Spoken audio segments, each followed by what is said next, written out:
Ladies and gentlemen of the crypto space, we are live on a Wednesday, October 7th, 11:29 a.m. It's another day. Now, today, we are going to do the very best we can. That's all we got.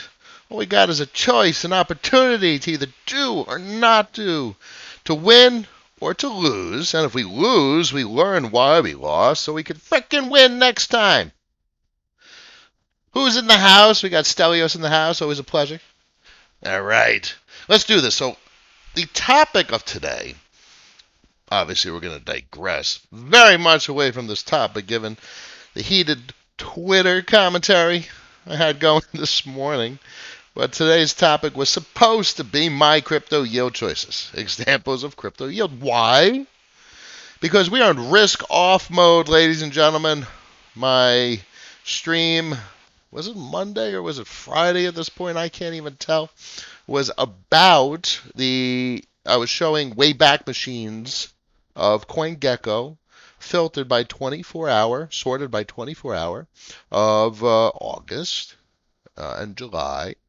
And that was risk on mode, where the time to be risk on, the time to be risk off is now. The time is now to not take bets. The time is now to reflect on the shit that we did, the choices that we made, the results that we produce, or the losses that we created. And that is where I am. Now, bear in mind, I produced a fair amount of gains, which means I did take a bet the other day, and I'll show you guys. Take a peek. So this is one of my yield-producing assets. I'm on Balancer here. I got $5.32 thousand worth of Bancor in this pool. Now, Bancor has produced more gains than it has lost for me. But it has been one heck of a brutal ride. So here we go. And this is what I was expecting. This is what I have expected for most assets at some point or another, is mean reversion. Everything returns to the average at some point. So unfortunately, and I'm zooming out of the daily for most of the charts because you can't look at the short term right now. Short term is when shit is ripping 20% day in, day out, and you're able to pivot in and out, pop and weave, Muhammad Ali, some shit like that. And that is not right now. Right now is you got to protect it because we're not risk on, as I've said. So, Bancor still has the full V2 narrative, avoided permanent loss, which no other AMM has achieved to the degree that is really necessary for systemic disruption to really take AMMs to the next level, to get that much more liquidity. And there is fear. There is a risk associated with impermanent loss, missing out on gains. You will get more gains if you could avoid that impermanent loss. So the narrative that V2 from Bancor offers is incredible. Also, whatever they have in mind with regard to a governance, DAO, and how they will incentivize the liquidity on the platform. So they have been taking their time. So, some people there's risk in taking a position, particularly because they're taking their time, meaning why are they taking their time? Is it going to be better or worse because they're taking their time? So all things considered, this is where speculative betting comes in. Now, I take into account that they were the first AMM from 2017. They had a massive ICO, relatively speaking, and they just raised funds in, I think it was July, that I showed yesterday on the stream. So that is probably liquidity, possibly, where they could provide liquidity to the pools that they create. All in all, there's good confluence to think from a narrative perspective that there's something to speculate about with regard to the Bancor price, even considering the prevailing bearishness of the market. I mean, guys, if you don't, you're still bearishness, bullishness. We flip bearishness, we flip bullishness in a couple of days here in the crypto space. This is such a bearish market. It's a bear's market. Look at this. We're down 50 something more. Here, look, we'll give you some real percentages. Check this out. Price range. I mean, guys, we are 59%. It's a bear market. We flipped bull market the bear market in a month here in the crypto space. The legacy financial system ain't got shit on the crypto space. It's so pathetic, the legacy financial system. So yeah, hence my tweets this morning for disdain, utter disdain of how pathetic the legacy financial system is. But anyway, so this is bear market, very, very, very bear. So I'm taking one minor speculative bet. There's a small position of my portfolio. Do not bet 50% of your portfolio. Do not bet 5% of your portfolio. If you're going to take a bet in a risk-off market, for the love of God, do it with a 0.5% or a percent of your portfolio. RR's in the house. Always a pleasure. It's good to see the crew. So, what else do I have? Obviously, I have my Aave position. So, Aave, we're all risk off, and Aave got beaten up the other day. Or we should be risk off. Aave got beaten up hard the other day. Look at this dip to the downside. That was brutal. So, bear in mind, Aave never experienced mean reversion. It never hit the daily 200 EMA. So, that's a little disconcerting. I would feel much more comfortable taking a position if it did hit this red line, which is another 18, 19% to the downside. Probably a little more at this point. Some upward momentum, 23, 24, 25% to the downside. So I don't know, but whatever. I've taken a small enough position. I mean, obviously I do have a relatively sizable position, but um, relative to the size of my portfolio, my position sizing was thought out. And this is what I choose to have a position in. I'm speculating that I'm going to get yield, which is nice. I mean, this I think, is 9%, 8%. And clearly that yield substantially increases as the price of Aave goes up. Now, that's what I want. That's the type of position I want. I want a position that produces percentage points, whole percentage points of yield, if not multiple double-digit percentage points of yield, and that's tied to the value of the asset. So I'm getting yield, not valued in dollars, not valued in this. This is kind of misleading. My yield is derived in Aave, and that's what I want. My pool here, my yield is derived in, frankly, all the assets in the pool. And I got a little something in this pool because I had a bunch of CRV. So I decided to move some CRV into the pool. Because I get CRV from vesting as well as the other two sources. I'll get to Curve in a second. But I want my yield not derived in dollars. I want out of dollars. I don't want anything to do with dollars. Maybe that's a bias. That's what traditional financiers would say, maybe. Maybe that's my bias. But this bias, I let it fine. Maybe it does drive almost the entirety of my investment decisions. But it doesn't. It doesn't drive my decisions in the crypto space. It drives my decisions just to the entirety of the crypto space away from traditional financial markets.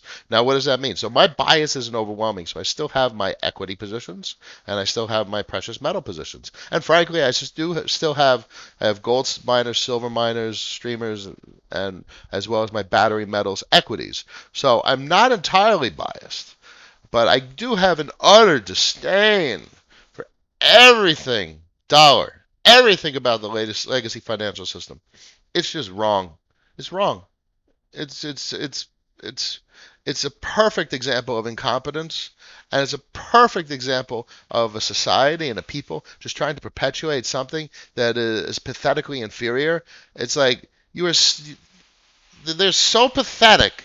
The government and the politicians and the Federal Reserve and the banksters and everyone they're just like, oh, we love the dollar, we have to use it. Why can't they be so aggressive in trying to get rid of a system that's just so pathetic?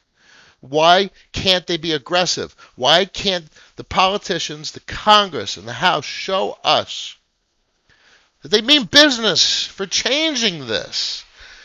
All I see is just people that either are naive, that they think that this is okay, that what we're doing with the financial system is okay, or they're complicit and they have something to gain in the system being perpetuated, which is probably the obvious choice for why the status quo remains.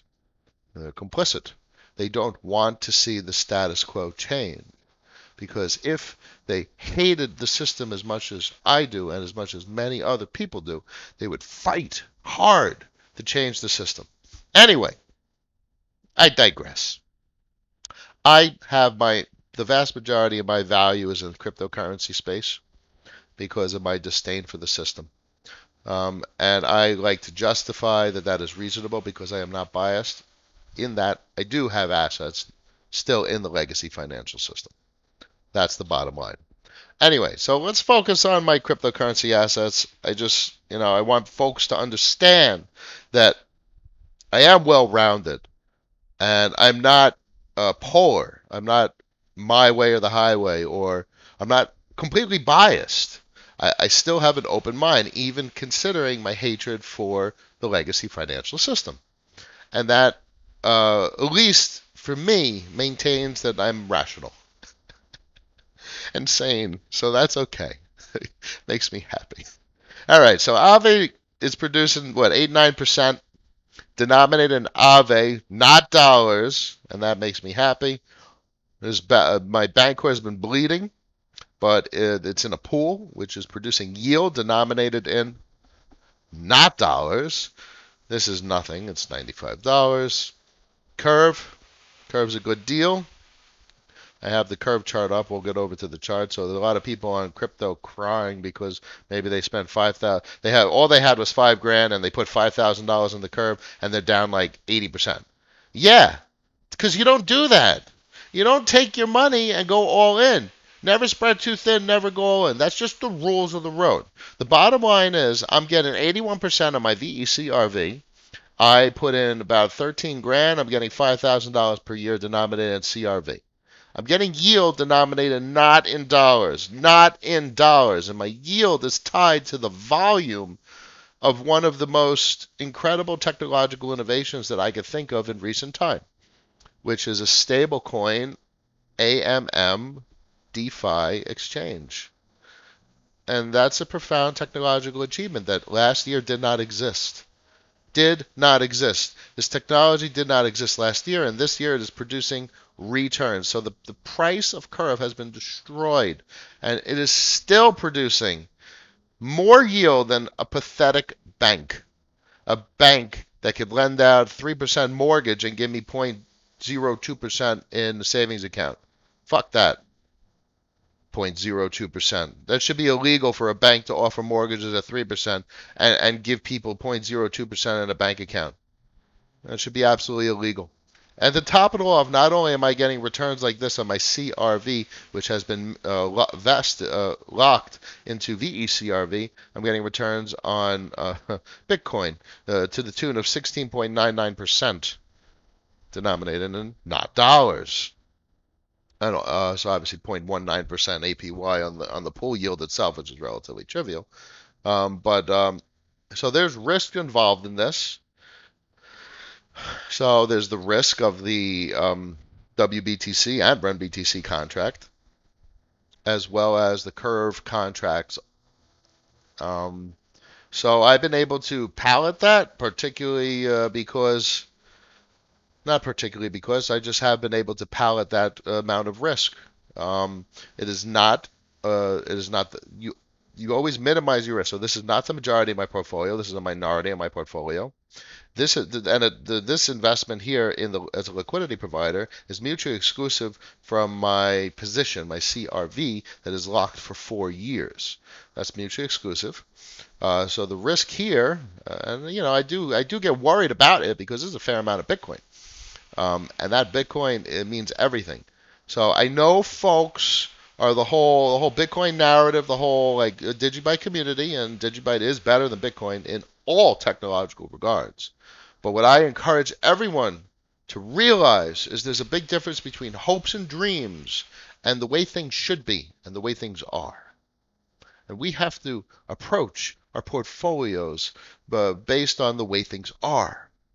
And the way things are is not bad. It's okay. He thinks R is Bitcoin is dominant. Bitcoin is king. Bitcoin has a narrative that's baked into the traditional financial system as a way to exit the financial system. The big bankers, the big pension funds, and all those boys, they're not going to invest in small altcoins. The small altcoins don't have the volume.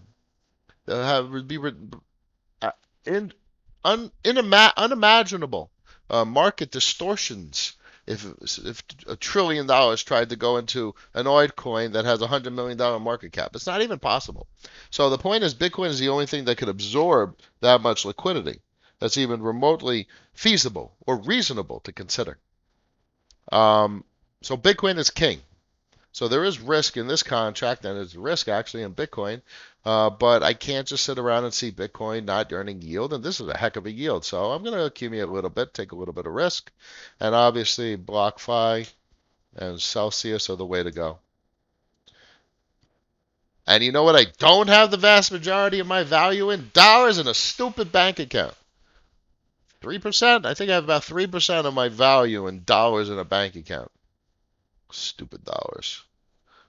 I mean, look at this. Come on, guys. I mean, you could even take your dollars and earn 16% US. I should do that. I gotta talk to the wife. It's not about convincing. This is just obvious. And then when you take any of the crypto debit cards nowadays, and you could transfer your USDC or GUSD to a crypto debit card, and boom. But you're in 15, 16% instead of nothing, zero. The banks give you nothing. Why is everyone keeping their money in banks? I don't understand. I don't understand why the system, why people, the general public, defend the status quo so much. Why are people so resistant to change that's in their best interest? Why are people so not angry and so complacent with people not being with people being so accepting of the status quo? Why are people so not angry that so many people are just so calm? I mean, come on, now's the time. Now's the time for the general public to be angry. And what are they? Listen, the general public's angry, and what do they want? They want stimulus and then bailouts? No. What they really should be asking for is the government to really imagine a progressive system. A system of training and education and teaching with valuable skills, and how about what really drives me nuts is like insurance and for profit. There's too much for profit, and I would really like to see more not for profit, just not controlled by the government. It needs to be individually. People need to want to do shit. Insurance drives me nuts. Insurance for profit. People should run an insurance company because it helps people. It's good for society. And there's jobs that are high paying. It's just that the company isn't for profit. I don't understand. This system is so ass backwards, in my opinion. It drives me nuts more and more. Dare we look at CNBC? Oh, I can't. I can't, guys. I can't. Oh, Jay Young says I'm slowly moving my savings out of the bank. So listen, the whole thing that you have to think about, there's no risk in moving your savings out of a bank because there's risk in keeping it in the bank. If you have $5,000 in the bank, you have $4,500 next year. You have lost 10% of your money. The bank is taking your money. The system is taking your money. If you put money in a bank, your money is being frickin' taken. So anyone who thinks there's no risk in a bank is wrong. So the question becomes, what do you do? Why do you do it? How do you do it? Where do you move your money to? You have to become financially educated. And this is probably the biggest thing the government should be doing right now is financial education. And it's not the government that should be saying, hire a financial advisor. That's just fucking pathetic. Everybody really needs to be responsible for their own shit. Take responsibility. Grow. Learn. And become better over time at making financially minimum reasonable decisions. You believe Celsius and BlockFi insurance policy is okay enough? I'm considering 1.5 Bitcoin for 70 euros per month. Well, it's not even about the insurance policy. It's the business model. The business model for BlockFi and Celsius are over collateralized debt positions. It's the same thing that MakerDAO and Aave and Compound offer. If someone's going to borrow $1,000, they have to put up $1,500 worth of collateral. So if the person doesn't pay back the $1,000 loan, Celsius is going to go sell their $1,500 worth of shit. And that means the person who lent the $1,000, you, Stelios, is good to go. Because the person who borrowed the money is just going to have their shit sold. Over collateralized loans, over collateralized debt positions, that is a safe way to lend and borrow. The second you get into under collateralized or no collateral loans and no collateral debt, that's where all the risk is. But why would they go bankrupt? Bankrupt. They have all this money. Their business model is to have the money to cover the debt positions. That is the very essence of the business model, right? So there is risk obviously in some sort of business malfunction, um, but you're losing 10% per year keeping it in a bank account. And this is part of the financial education that everyone needs to acquire. Is risk versus reward, and risk analysis of choices. And if you don't take a risk, you're gonna lose. If you take no risk at all and just try and save money, it's a losing battle. You will never retire. You can never save enough money unless you're making a quarter million, 300,000, $400,000 a year, just an exorbitant amount of money to the point where you're literally like saving 15 grand a month. I mean, let's put it this way: if you don't want to work at 60, and well, bear in mind, listen, retirement. There's something that I find distasteful in retirement. Financial advisors expecting people to save enough money so that they have enough money to spend throughout retirement. No, because then you're leaving nothing for your family. There's no heirs, there's no future, there's no long-term planning, there's no strategy. What you really want is enough money so your money works for you. That should be the goal. Isn't that obvious? I want to accumulate enough money so my money could work instead of me having to work. That's the American dream. Come on, guys. So, Stelios, there's no reason, in my opinion, to have too much fear of Celsius. Never go all in, never spread too thin. And I like BlockFi as well. I myself have maxed out the limit. I believe it's 2.5 Bitcoin for BlockFi and 5 Bitcoin for Celsius. They give you 6.13% up until 5 Bitcoin. And that is a risk that I have chosen to be comfortable with. So I'm getting 6% here. I'm getting 6% here. I'm getting, I don't know, did they tell you what the return is? I'm getting 0.8% of 0.3% of $84,000 in daily volume. Calculator. 84,410 times point, it's a point 3%, 0.3%. Is that right? 84,410 times 0.03 would be 3%. 0.00, 0.3%, 0.03, okay, times 0.08. All right, this thing gives me $2 a day. This is probably the worst returns, but on a monthly basis, that's $600 a year. So 5 grand. Bear in mind, how do you like that? This thing is giving me $600 a year. So $600 a year on my $5,000 investment is 9%. So getting 9% here. I'm getting about 8-9% over here on Aave. Clearly, Curve is giving me ridiculous yields.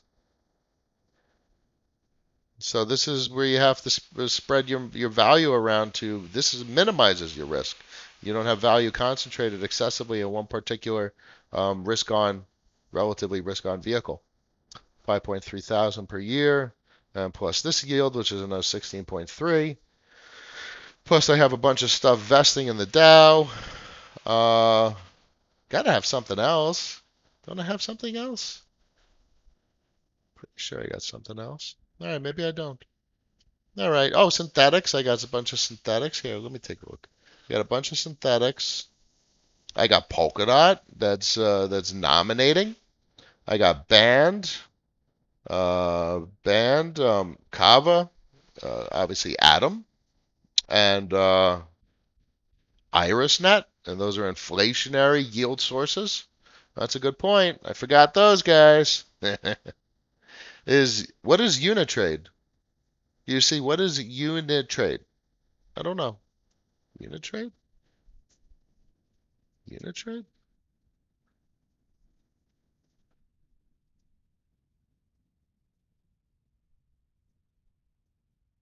It's the same as every other smart contract. There's an AMM. I'm not impressed. I mean, probably. Oh, so this is doing what like Reef DeFi is doing. All right, this is where we're heading. So Reef Finance. This is the one I like.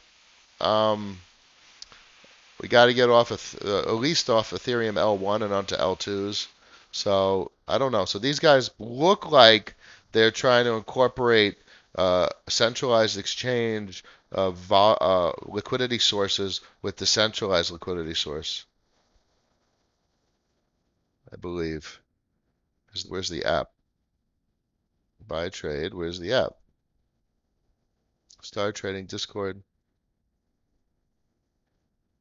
Yeah, it doesn't mean anything.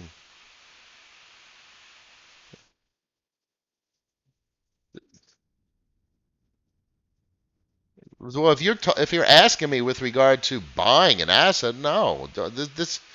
You'd have to look at the technicals. Do not jump into anything. A lot of folks have been asking me about picks, asset picks. Everyone knows my asset picks, and that's what we could talk about for the next 4 minutes to finish up the stream. I don't look at anything new. I will not invest in anything new. I want to wait for things to have an ecosystem, an environment, a shitload of investors, and I'd rather buy something that's up 20%, up 50% than try and get something that's relatively new, because that's max risk. Max risk, max reward. But I do not want any damn risk. I want to minimize the shit out of my risk if I can. I wouldn't buy this with a 10-foot pole. So this looks even more promising. Reef is going to take the liquidity of all the Ethereum AMMs and all heck of a list of centralized exchanges. Now, if you ask me, this looks if you're going off pictures, look, Poloniex, IDX, and OKEX. If you compare this with this picture, Reef kind of makes them look pathetic. But the point being, I wouldn't invest in any of them. It's all premature. They don't have functional products. Absolutely. Look at this. Look at this picture. Oh, it's a pretty picture, guys. Don't buy pictures. Stop buying pictures, people. Too many people have and white papers. I mean, I read some of these white papers, and they're basically hopes and dreams. You're buying hopes and dreams. No, stop buying hopes and dreams. Stop buying speculative shit. You buy what actually is occurring, what is real.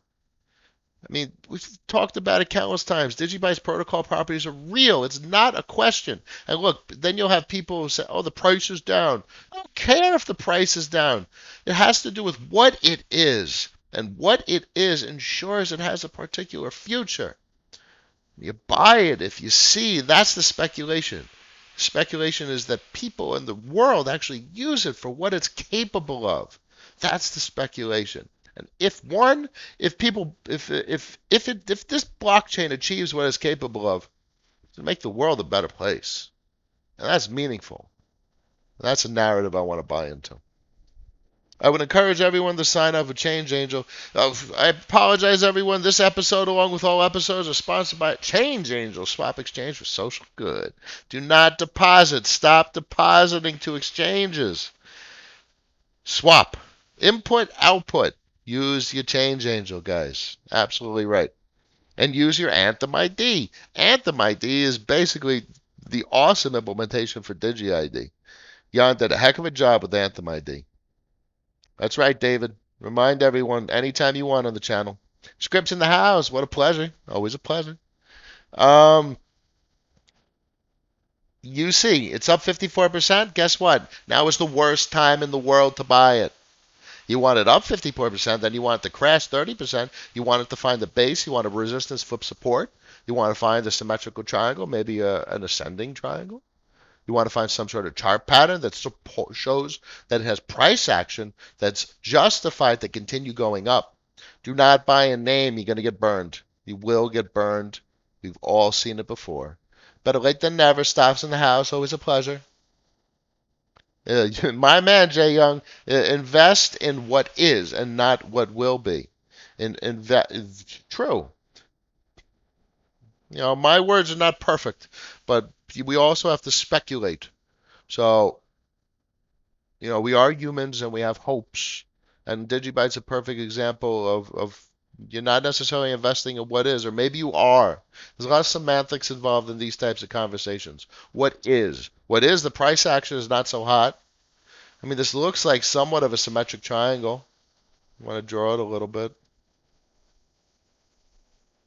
I mean, I don't see any immediate impending adoption coming. So my investment in Digibyte is overwhelmingly leaning towards the what I hope it will be. But it's kind of like what I know it will be. That's what is that? Human nature bias. It should be what it likely will be. It's a nice sim triangle. But we had a massive sim triangle earlier this year that broke out extremely weakly, and this price action's all over the place. I can't really make much sense of this price action. That's a heck of a sim triangle, though. And you could probably even draw it a little bit more aggressively. I don't know. What else is going on in the chat? If your assets are locked, how are the exchanges generating revenue? Are they somehow taking the profits from the assets, and how are they doing it when they lose money? Lay it on me. Exchange assets are. Elaborate a little bit more. What exchanges, centralized or decentralized, and what assets? Are we talking about like Celsius or BlockFi? I don't fully understand, my man. Unit trade, keep an eye out. Yeah, listen, my man, there's a lot of things to keep an eye out on. I mean, Kyber Network is a deflationary asset with a burn component and incentivized supply disruption. If it was up to monetary properties, this should be one of the most expensive assets in the entire crypto space. Yet it's being absolutely obliterated in price, way below the 200 EMA on the daily. So, okay, the narrative doesn't mean much in consideration of technicals. Technicals destroys narrative. So you can have an asset with pretty cool technicals that's getting absolutely obliterated in price action. The narrative for Bancor is that V2 is going to systemically disrupt the entire AMM space by avoiding impermanent loss. Must be the most bullish narrative because we're talking about exchanges that have $1.5 billion of assets locked, and Uniswap is for $2-3 billion worth of assets locked at this point, and Bancor has the potential to disrupt their fundamental way of operating. Come on, the macro narrative for this asset should be 10 times the price, but the technicals override the fundamentals. Curve is producing 60-70% of returns. You buy Curve, and you're going to get double-digit returns on your money, yet the price action is being destroyed. The technicals override the fundamentals. Don't let a story trigger you to invest because you're going to end up in a situation like this where you're down 80% on your money. And this is exactly what happened in 2017 with a lot of assets. I burned bad on Digibyte. Bought at 14 cents, 13 cents, 12, 11, 10. Went down to 0.2 cents before the DeFi run earlier this year. Script says, pick one. I don't understand. So, my man. So let's briefly over collateralized debt positions. So if someone, I'm providing $1,000 of collateral to Aave. Aave is going to lend out Aave has to have reserves of more than they're lending. And somebody, when they borrow, they're participating in those reserves. They're only allowed to borrow less than they have provided in liquidity. So if I give $1,000, I can only borrow $500. And if I don't pay back that $500, Avi's going to sell my shit. They're going to sell it because I didn't pay back my loan, or the price of WPTC dropped, and now the collateral I provided for my loan no longer is adequate to sustain my loan. And this is called the liquidation process. And this is how these over collateralized lending protocols work. You can only borrow less than you provide in collateral. Now, someone asked, why is this good? Why is this a loan? Because if I have 5 Bitcoin in Celsius and I could borrow 2 Bitcoin, 2.5 Bitcoin, I literally now have 7 and change total Bitcoin. I have the borrowed money, which I was used to get more Bitcoin, but I also have my original Bitcoin. So if the value of my 2 Bitcoin doubles, all I have to do is pay back my original debt, and now I have all that profit from the borrowed Bitcoin and all the original Bitcoin. It's leveraged debt positions. And over collateralized debt positions takes all the risk off the company and puts it on the borrower, which is the opposite of under collateralized traditional banking. If I put 4% down on a house and I don't pay back the debt, the bank is on the hook. They took all the risk. And the whole system is based on under collateralized debt positions. Now, currently, so far, DeFi is over collateralized, and this is the healthy way to do banking, the healthy way to do finance. Now, there's teller finance. Teller? And these boys are trying to take under collateralized debt positions into the crypto space. Now, they're doing this in an interesting way. Now, obviously, like uh, who are the credit providers? The credit providers are Experian, Equifax, and the other boys. The point is, they're a bunch of assholes. Their technology is pathetic. It takes them a month to update their system. That's pathetic. This is going to do. Can you imagine on-chain analysis of your financial history and like smart contract based uh, analysis, so you get a real assessment of your history, of your credit worthiness. So this is absolutely fascinating. I really like the way this is heading. It seems much more healthy than traditional credit and risk profile types of uh, um, services that companies offer. And it takes away probably the centralized aspect of it. So this is quite interesting. All right, ladies and gentlemen, my pleasure. It's the best time of my day. I love talking to you guys, and I love explaining this stuff. So please join me tomorrow. Ask any questions that you have. We're going to have another good one. Smack those thumbs up. Tell everyone to subscribe, and you all have a wonderful day, and I'll see you tomorrow. Peace.